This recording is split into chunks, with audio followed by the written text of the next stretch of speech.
Next है, चौथा है डी, सेट डी का। इसमें हम छत्तीसगढ़ के सबसे कम जनसंख्या वाला जिला कौन सा है? तो सबसे कम जनसंख्या वाला जिला नारायणपुर है। नारायणपुर जिला सबसे जनसंख्या कम है यहाँ पर। छत्तीसगढ़ में सबसे अधिक उगाई जाने वाली अनाज कौन सी है? तो चावल है। छत्तीसगढ़ में जनसंख्या की दृष्टि से सबसे छोटा और सबसे बड़े जिले का नाम कौन सा है? तो रायपुर है। और सेकेंड नंबर दुर्ग का है। कार्यशील जनसंख्या किसे कहते हैं? व्यवसायिक गतिविधियों में भागीदारी निभाने वाले 15 से 59 आयु वर्ग की स्त्री व पुरुष जनसंख्या को कार्यशील जनसंख्या कहते हैं। अशोधित जन्म दर किसे कहते हैं? ये प्रश्न पूछेगा लग रहा है, क्योंकि ये टोटल ए से डी सेट में 4 सेट में से 2 जगह पूछ चुका है। एक वर्ष में जन्मे कुल शिशुओं की संख्या, ठीक है, एक वर्ष में जन्मे कुल शिशुओं की संख्या का उस वर्ष के मध्य कुल जनसंख्या से निकाला गया अनुपात, जिसे प्रति हजार में प्रदर्शित किया जाता है। उस वर्ष के मध्य कुल जनसंख्या से निकाला गया अनुपात है, जिसे प्रति हजार प्रदर्शित किया जाता है, अशोधित जन्म दर कहलाता है। द्वितीय क्रियाकलाप किसे कहते हैं? प्रकृति से प्राप्त पदार्थों को संशोधित कर उपयोगी बनाने की प्रक्रिया को द्वितीय क्रियाकलाप कहते हैं। प्रवास किसे कहते हैं? किसी भी व्यक्ति या व्यक्तियों के समूह का एक स्थान से दूसरे स्थान पर जाकर बसने का प्रवास कहते हैं। जन्म दर और मृत्यु दर में 3 अंतर लिखिए। जन्म दर और मृत्यु दर में अंतर है। पहला देखिए, जन्म प्रति हजार बच्चों पर एक वर्ष में जीवित बच्चों की संख्या जन्म दर कहलाता है, और प्रति हजार व्यक्तियों में एक वर्ष में मृत होने वाले व्यक्तियों की संख्या मृत्यु दर है। ठीक है, जन्म दर से जनसंख्या बढ़ती है और मृत्यु दर से जनसंख्या घटती है। जन्म दर से नियंत्रित कर सकते हैं, मृत्यु दर को नियंत्रित करने के उपाय चल रहे हैं। तो यह ऋणात्मक भुगतान संतुलन का होना किसी देश के लिए क्यों हानिकारक है? तो विक्रय से अधिक क्रय होना ऋणात्मक भुगतान संतुलन की स्थिति है। इससे वित्तीय व्यवस्था कमजोर होकर देश के आर्थिक विकास पर प्रभाव पड़ता है। ऋणात्मक भुगतान देश के आर्थिक विकास की दृष्टि से हानिकारक है। ठीक है, आप बेच कम रहे हो, खरीद ज़्यादा रहे हो, तो भुगतान संतुलन ऋणात्मक तो होगा ही। अगला देखते हैं, व्यापारिक समूहों के निर्माण द्वारा राष्ट्रों को होने वाले लाभ क्या क्या हैं? भाई, ये जो व्यापारिक समूह के निर्माण द्वारा राष्ट्रों को क्या क्या लाभ होगा? तो भौगोलिक दूरी घटकर समरूपता और पूरक के स्थान पर विभिन्न देशों के बीच व्यापार वृद्धि होगी, बोल रहा है। मतलब ये बता रहा है कि किसी राष्ट्र का किसी दूसरे समूह से जो खरीदा जाता, पेट्रोल हो गया, तो उसमें क्या फ़ायदा? तो आपको बता रहा है कि व्यापार शुल्क कम हो जाएगा अगर प्रादेशिक व्यापार में वृद्धि होने लगेगा। नए नए व्यापारिक दृष्टि से जन्म मिलता है। तो ये है, मतलब आप बता रहा है कि एपेक जो है, या तो कोई पेट्रोलियम उत्पादक संगठन है, उससे अगर आप कुछ पेट्रोल खरीद रहे हैं तो आपको क्या लाभ होगा?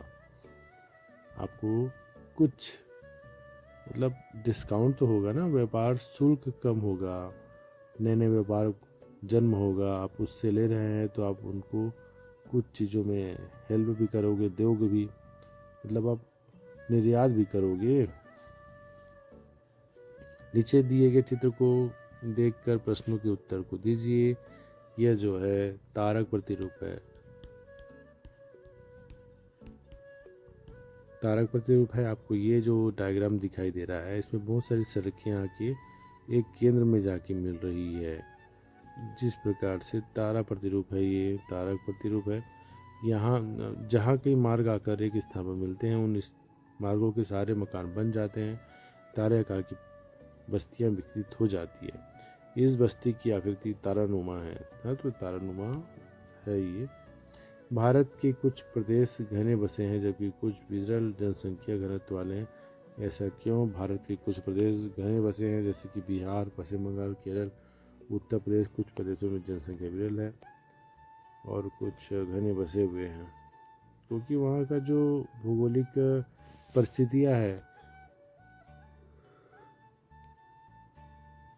मिट्टी उपजाऊ है, कहीं संरचना है, जलवायु है, जल की उपलब्धता है, ये कारण है। कार्यों के आधार पर 3 नगरों का वर्गीकरण कीजिए। कार्यों के आधार पर नगर का वर्गीकरण है प्रशासनिक नगर, औद्योगिक नगर, परिवहन नगर, व्यापारिक नगर, खनन नगर, छावनी नगर, शिक्षा नगर, धार्मिक व सांस्कृतिक नगर और पर्यटन नगर। ये कारण है कार्यों के आधार पर 3 नगरों का वर्गीकरण।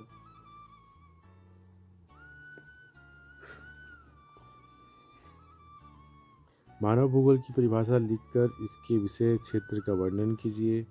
मानव भूगोल क्रियाशील मानव गतिशील पृथ्वी की परिवर्तनशील संबंध का अध्ययन मानव भूगोल है।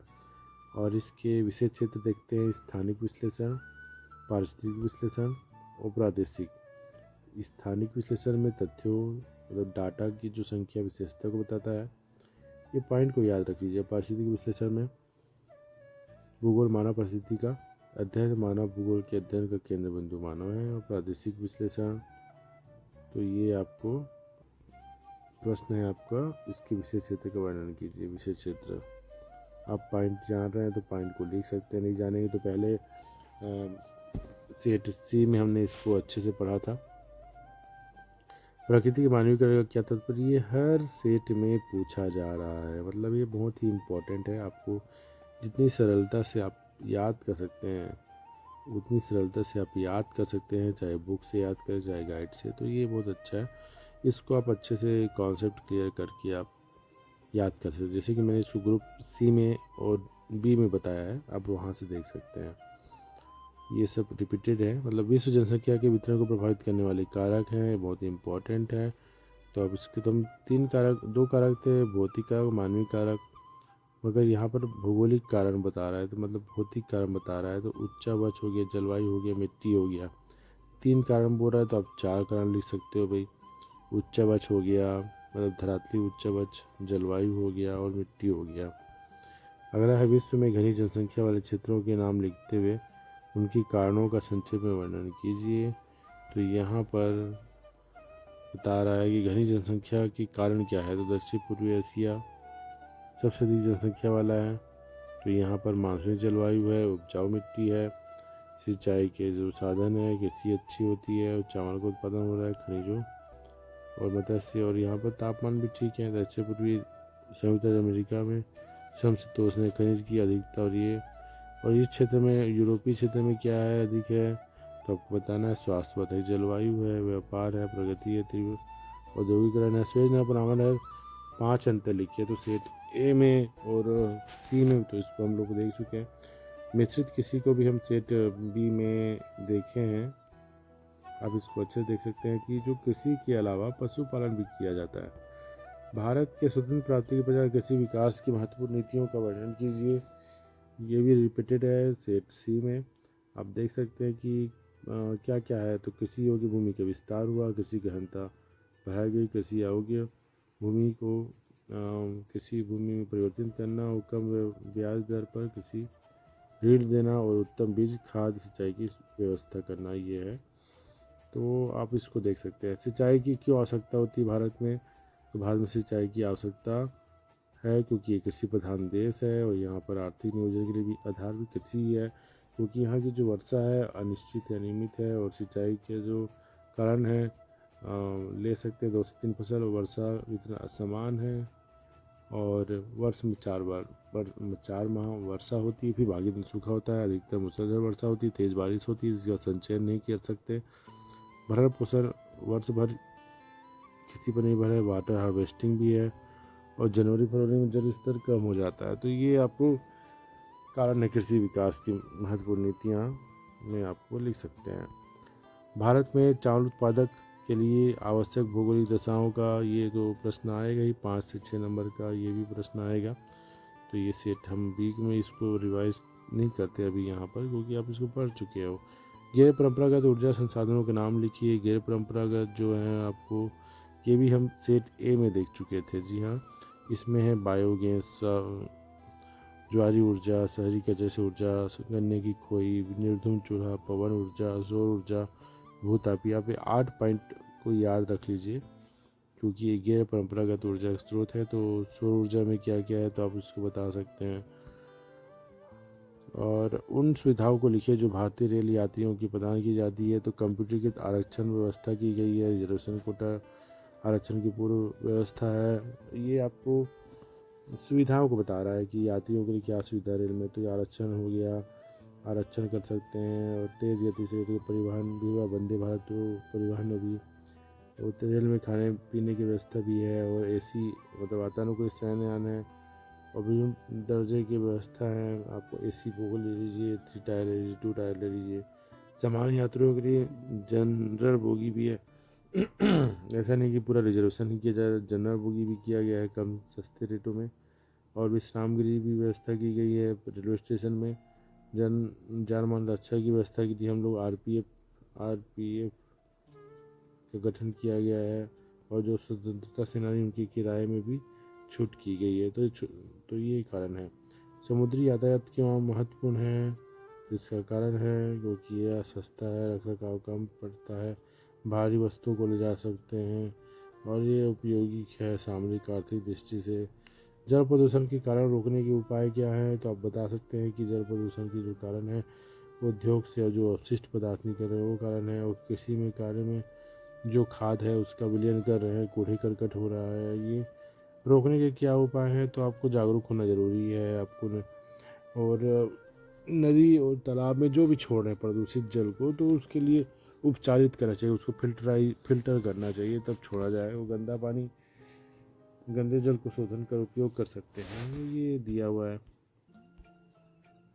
निम्नीकरण क्या है? निम्नीकरण को कम करने के उपाय इसमें देख सकते हैं। निम्नीकरण को कम करने के उपाय: कृषि भूमि का आवास के लिए उपयोग न होना, बंजर और किसी अयोग्य भूमि को खेती योग्य बना जाए, और निम्नीकरण कृषि भूमि का भी उपयोग कृषि के लिए किया जाए, और मानव निर्मित निम्नीकरण कृषि भूमि उद्योग के लिए उपयोग किया जाए। तो ये कारण है। और विश्व के राजनीतिक सीमाकार मानचित्र में दर्शाए गए उत्तर पुस्तिका में है। तो ट्रांस साइबेरियन रेल मार्ग का प्रथम स्टेशन है व्लादिवोस्टॉक है, आपको बताना है।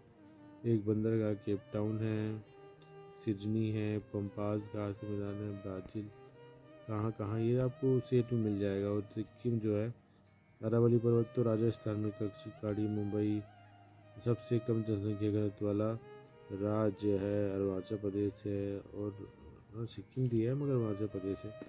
रायपुर है, छत्तीसगढ़ की राजधानी है।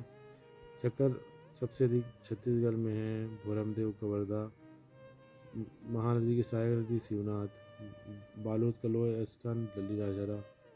सबसे कम जिला नारायणपुर। जनसंख्या छत्तीस सघन वन क्षेत्र बीजापुर सघन वन क्षेत्र, बीज ज़्यादा है वहाँ पर। तो इस तरह से इम्पोर्टेंट क्वेश्चन है। कुछ टोटल ज्योग्राफी के ABCD सेट कंप्लीट हो गया। आप इसको अच्छे से पढ़ेंगे तो आपका 90+ क्वेश्चन सॉल्व हो जाएंगे। बस आप इसको याद रखिए, अच्छे से पढ़िए। धन्यवाद।